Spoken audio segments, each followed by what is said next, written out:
What is up, everybody? It's me, Duke Farley, back at it again here, talking to another contestant going into Ascendance Live Season 3. We've seen him before, Mr. Rory. What is up? How are you? What's been going on? Oh my God. So much has happened since the last time the Ascendance verse or whatever the canonic name for the fans is. A long time. It's been a minute, but I've been I've been a silent, like, just lurker in the community because I want everyone to think I'm dead. So this is a surprise that I'm here. Well, you're here. Um, and so the first question I have for you, Rory, is kind of let the viewers get to know you. And it's a pretty open-ended one. So I want you to describe your perfect day. What are you doing? Who you doing it with? Where you doing it? Well, I think obviously you're insane if you say it's a perfect day, then you're going into work. So it's a day off. I'm going in. I've got friends around. I've got like stuff planned. So like the morning is just kind of like just chilling with the family, hanging out, just talking about whatever, just shooting the crap or whatever, and having the most unfocused conversation ever. Like literally this morning, had a conversation with the mom that went from Big Brother to painting to boxing to I don't even know, and then it somehow got back to Big Brother.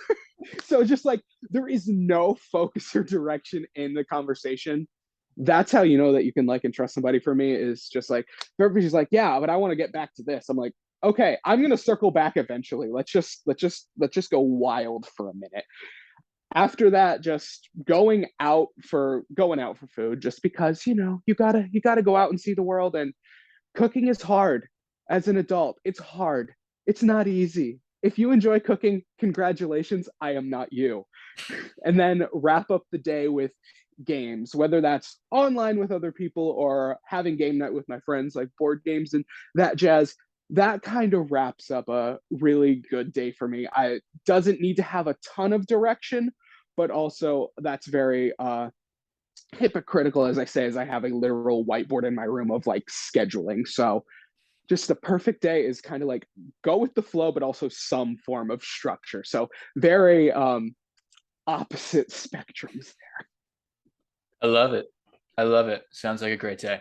Um, who from a past season of Ascendance Live would you like to work with if they were in this season with you now? Oh my God.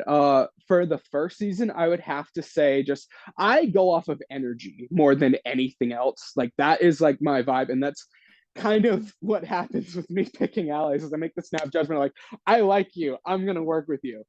Okay, we're gonna target. Yay, easy fun. For season one, it would have to be Michelle. I just loved how relaxed and approachable. And I guess that's the thing: is the more relaxed and approachable people is the easy answer to go to. So for season one, it would be Michelle, like hands down. And then season two, Taisha, and I want to name a second one. Just so I can say three because that's a good number. I'll say Melissa. I'll say Melissa just because I got to give season eight some love, and I didn't really connect with Melissa a lot in our season, and I think we would do better in person than online for sure. All great answers. That would be awesome to watch. And so another question about kind of allies I have for you, Rory, is say your number one ally in the game is being targeted very early. Are you going to try to flip the vote and save them, or are you going to let them go? I have to speak from experience. We're not going down without a fight because I'm the kind of person that if I make that commitment to you, I'm not making that to anybody else, even after you go. So even though like I love Isaiah, I love Emma, I love Antoinette because those are the people that I probably was the closest with coming out of season eight. Danny Gluck was my ride or die. I kind of almost ruined my game trying to say no, I didn't almost kind of. I did ruin my game trying to save him the round he went home. I made that commitment to him. That's very much me. Is if you have my word, I will die for you. Well, not really. I'm still trying to win for myself, but I'm gonna do what I can without completely sending myself out the door to try to save you. So that is very much it. I will go to bat for you if if I have your back. I'm not gonna be like, oh well, we got like 30 other allies in the game, even though it's a cast of 12. So yeah, bye. Like that's not me. If you are my person, I'm not gonna let you go without a fight, and I'm not even gonna vote you out unless if you give me permission to. So say Danny Gluck's in there and he's getting targeted again early. You're gonna stick your neck out for I'm going to bat for Danny Gluck, whether I got immunity or not. I'm going to bat and be like, what? You want to get rid of one of the most fun people here? This is a television show, people. This is going to be fun. Okay, yeah, let's get rid of Gluck, who's probably going to cause the most chaos possible. No, we're not doing that. No. What is a challenge that you're gonna dominate at? Oh God. It's so funny to me because I'm just gonna backtrack to season 8. Coming in to most games recently, I'm like, I was not a challenge beast when I started. And that's all I've become because God knows I left every strategic bone in my body out of Ascendance 8 when I played. Um, but like in terms of challenges, I want to say if there is any sort of strength-based competition, I wouldn't even say the one where they're from last season, the I forget what it was called, but like the beam and like them holding it apart. Like, I think I would do okay at that, but I think more something that's just like, okay, here's a shit ton of weight, move it as fast as you can across an area. I'm built like a tank, so like I can haul not myself quickly, but a lot of other mass quickly. So if there is just like a pure strength challenge, I'm gonna be able to do that very easily. I'm not gonna confidently bet on anything else, but yeah. Say there's a deadlift challenge. You're gonna kill that. Oh, it's done. It's done. Deadlift your team on it. Well, look forward to seeing that if that is a challenge. Sleep is a huge factor in Ascendance Live. How many hours can you efficiently operate on? Well, as I like to tell people, because I have a face for radio, it takes a lot of beauty sleep to be this ugly. So, I feel like a corpse if I don't get at least 8 hours. And I already know that's not happening. That's absolutely not happening. So, like, caffeine is going to become my best friend. And even then, that might not be enough. So, sleep. If we have a situation where I'm woken up for strategy at 6 a.m., I completely empathize with Erica. That's yeah, no, no, absolutely not. And that's the funny thing to me. If that same reward is on the table, let's just play hypothetics. If that same reward from night one is on the table for Keaton, I'm going all in on that. I'm going all in on a bed for myself. Like it's no hesitation. I'm like, okay, yeah, you can get the advantage in the game. You can get wine night because I don't drink anyway. Give me a bed to myself. When it comes to sleep, sharing is not caring. I know I'm going to be sharing a bed, but still, it's like if I can get one to myself, even if it's just a twin mattress, it's done. So you need 8 hours. I need 8 hours, and I already know I'm not getting it. So that's going to be a fun little train wreck to watch go down. Alrighty. I can't wait to see what sleepy Rory is going to be like. He's going to be a corpse, and he's not going to put up with anything. What is your opinion on throwing a vote? I don't see purpose in throwing a vote purely because you're creating an enemy that's not needed. Because you can go to the person and be like, yeah, so I was really close with this person. So that's why I just threw a vote on you. I knew you weren't going home. Casting a vote on anybody is giving them the intention of being willing to send them home. If anybody throws a hinky vote or just throws a vote on me in any course in the game, trust is gone. It takes one thing to break trust with me. I don't see a purpose in throwing a hinky vote because, like I said, casting a vote against somebody is the intention of sending them home. So if I vote for you, I'm trying to get you to go so I can stay. I will not be throwing any votes, even if in my mind it's like, okay, so there's a split plan. Okay, can I vote for the person I'd rather see go home? That's what happened. Again, I'm backtracking to season 8. That's what happened with Antoinette's vote out. I was like, can we just split the vote and call it a day, not knowing there was a plan to get Antoinette out? Can I vote for Zach? please. Like that was entirely my mindset is if I'm voting for you, I'm willing to send you home. I will say whatever, like, no, I didn't mean it. Of course not. No. But yeah, I'm trying to get you out. It's done. Say you win.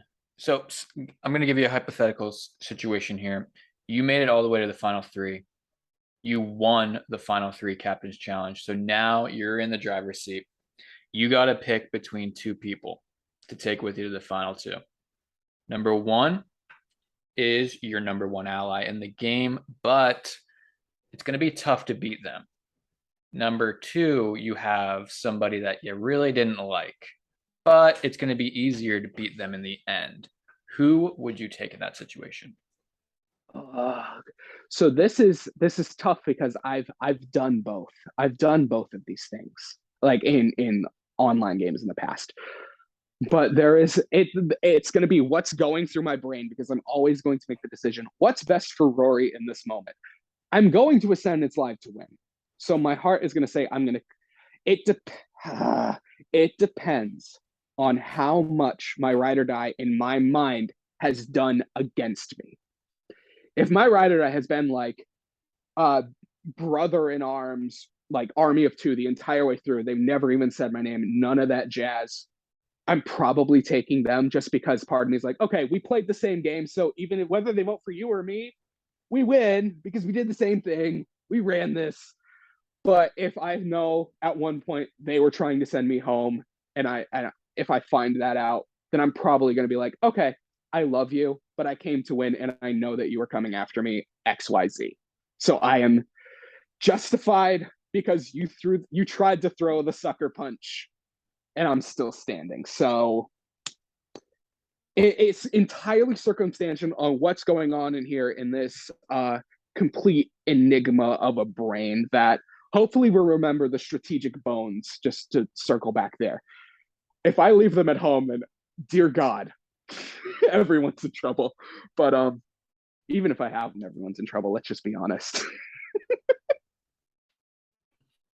What's your approach to powers in the game? They're hidden usually in the house. Are you going to be power hunting this season?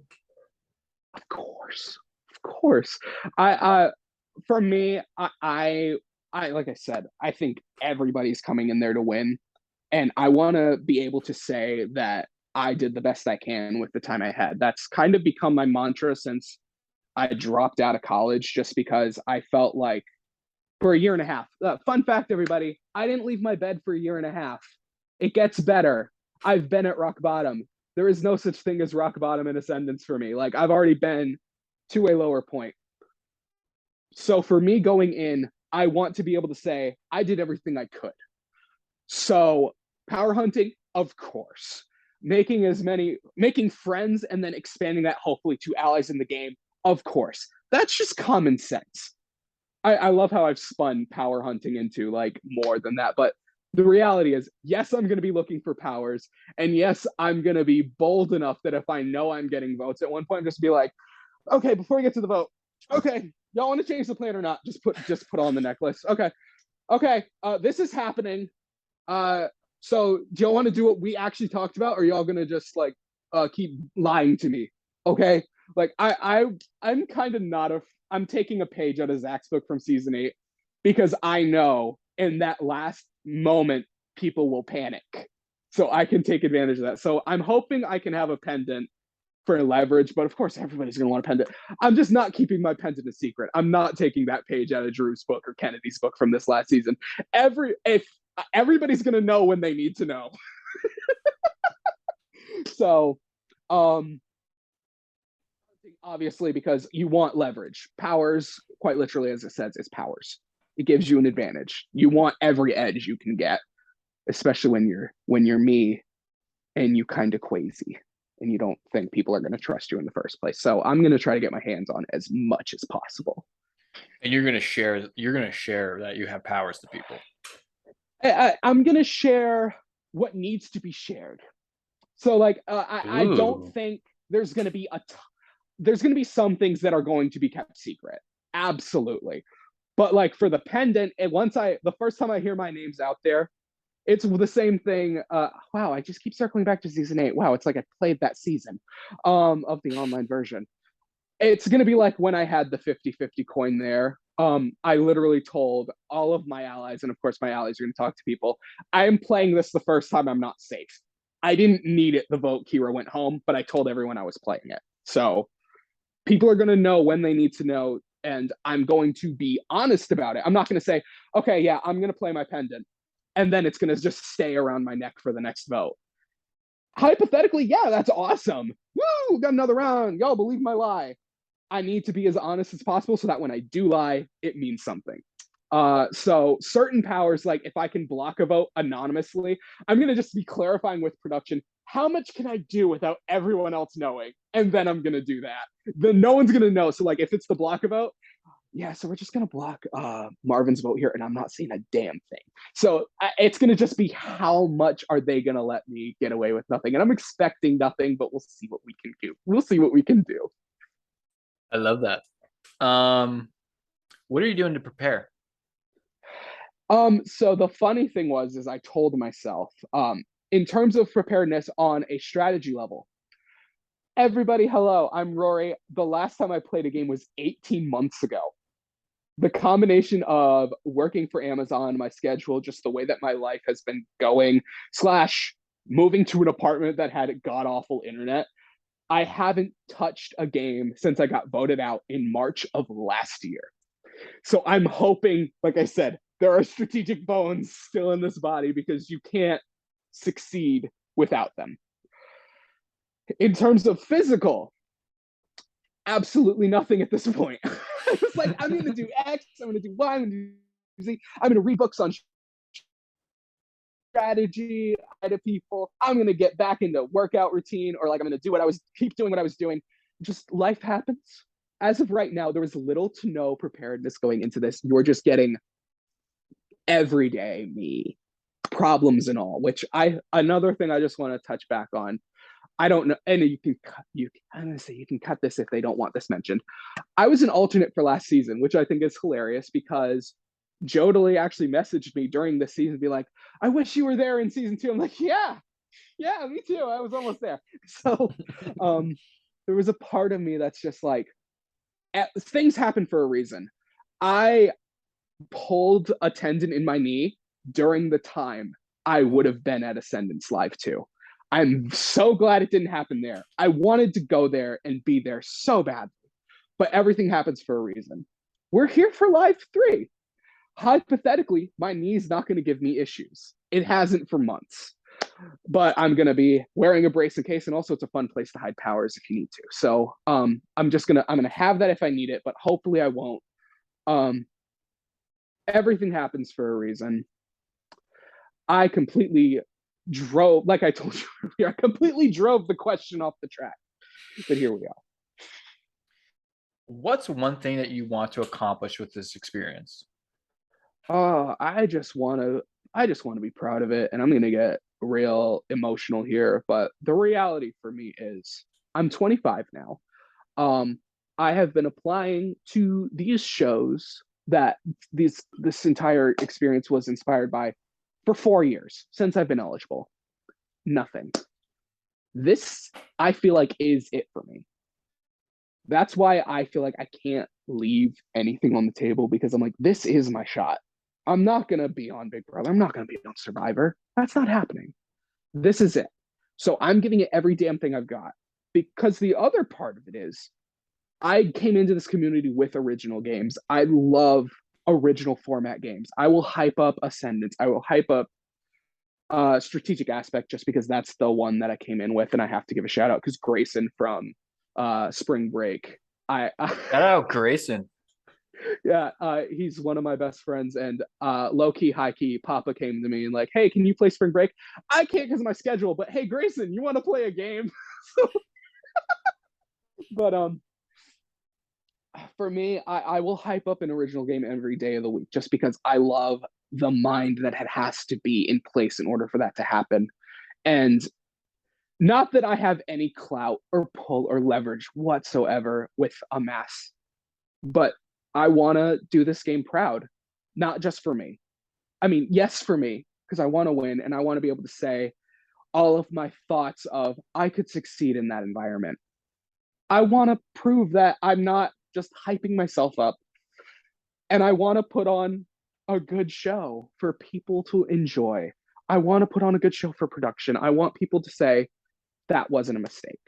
I want everybody on the team to go, I'm glad we made that choice. I would hate to go there and just bomb. So I'm going to give it everything I've got, and hopefully it's fun. Whether you love me or hate me while I'm doing it, I hope it's fun in the grand scheme. I'm sure it will be, Rory. And I am super excited to watch you take your enigma of a brain into the Ascendance Live season two or season three season. But before we close out, is there anything else interesting that you want to tell me or the viewers? Um, I think it's funny all of the crying of season two because, as far as I'm aware, unless if you've given the award to somebody else, I still have the best crocodile tears in Ascendance history. So I don't know if we're gonna need those. I'm gonna hopefully not need them at all, and I don't want to use that because that's a level of manipulation I'm not okay with. Because as I've played more and more, it's become more about a human experience for me. Because at the end of the day, a jury is humans. You could play Paul Abrahamian Big Brother and you could play the best game of the season. But if you make people feel like trash, they're not going to love you. They're not going to respect you. They're not going to give you the vote at the end of the day. I want people to leave feeling okay with me. And that doesn't mean I'm going to people please. That doesn't mean I'm going to, just try to perceive, oh, who's the fan favorite? I'm going to work with them. No, I'm there to win, but I want everyone to enjoy this because I know I'm going to. I know they're going to for the most part, hopefully, as long as I get my sleep. I want this to be a very positive experience all around. I want everything to go well for me. And if it's not for me, I want it to go well for everybody else. Alrighty. Well, Rory, I appreciate you taking the time to do this preseason interview. Good luck in season three. I am looking forward to watching you kill it. Yeah,